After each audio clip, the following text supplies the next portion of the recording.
Taste the Daily. Salem மாவட்டம் மேட்டூர் அருகே மக்கள் சந்திப்பு திட்ட முகாமில் மனு வழங்குவதில் தள்ளுமுள்ளு ஏற்பட்டதால் பொதுமக்கள் கடும் அவதியடைந்தனர்.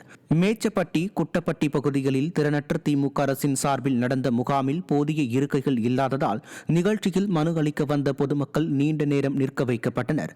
மேலும் உரிய முன்னேற்பாடுகளை செய்யாததால் மனு கொடுக்க வந்த மக்கள் முண்டியடித்துக் கொண்டு ஆட்சியரிடம் மனு வழங்கியதால் கூட்டத்தில் தள்ளுமுள்ளு ஏற்பட்டது.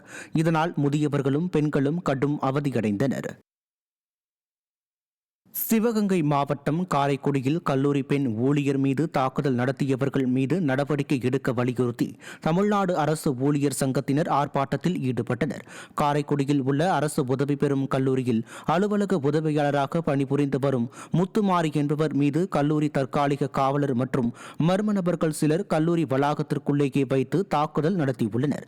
இதுகுறித்து கல்லூரி நிர்வாகம் புகார் அளித்தும் நடவடிக்கை எடுக்காத அழகாபுரம் காவல் நிலைய அதிகாரிகள் மீது நடவடிக்கை எடுக்க வலியுறுத்தி தமிழ்நாடு அரசு ஊழியர்கள் சங்கத்தினர் மாவட்ட ஆட்சியர் அலுவலகம் முன்பு ஆர்ப்பாட்டத்தில் ஈடுபட்டனர். நீலகிரி மாவட்டம் கூடலூர் அருகே வீட்டு சுவர் இடிந்து விழுந்து இளைஞர் பரிதாபமாக இருந்தார். ஓவேலியில் பரவலாக மழை பெய்து வந்த நிலையில் ஆரோட்டுப்பாறையைச் சேர்ந்த ஓட்டுநர் வினோத் வீட்டில் தூங்கிக் கொண்டிருந்தார். அப்போது எதிர்பாராத விதமாக வீட்டின் சுவர் இடிந்து விழுந்து அவர் பரிதாபமாக இருந்தார். விடுங்க.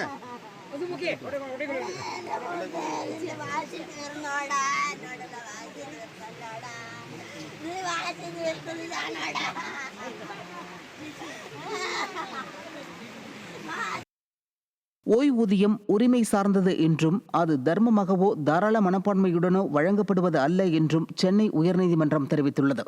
வன அலுவலராக பணிபுரிந்த வடிவேல் என்பவர் மறைந்த நிலையில் அவரது மனைவி மரியரோஸ் குடும்ப ஓய்வூதியம் பெற்று வந்தார்.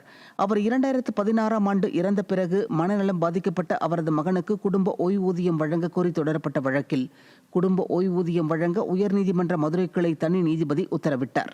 இதனை எதிர்த்து தலைமை கணக்காயர் தாக்கல் செய்த மேல்முறையீட்டு மனுவை விசாரித்த நீதிபதிகள் அரசு ஊழியரின் மகன் அல்லது மகள் 25 வயதை கடந்து மனநல பாதிப்பு மற்றும் வேறு குறைபாடுகளுடன் இருந்தால் அவர்களுக்கு வாழ்நாள் முழுவதும் ஓய்வூதியம் வழங்கலாம் என கூறி தனி நீதிபதியின் உத்தரவை உறுதி செய்தனர்.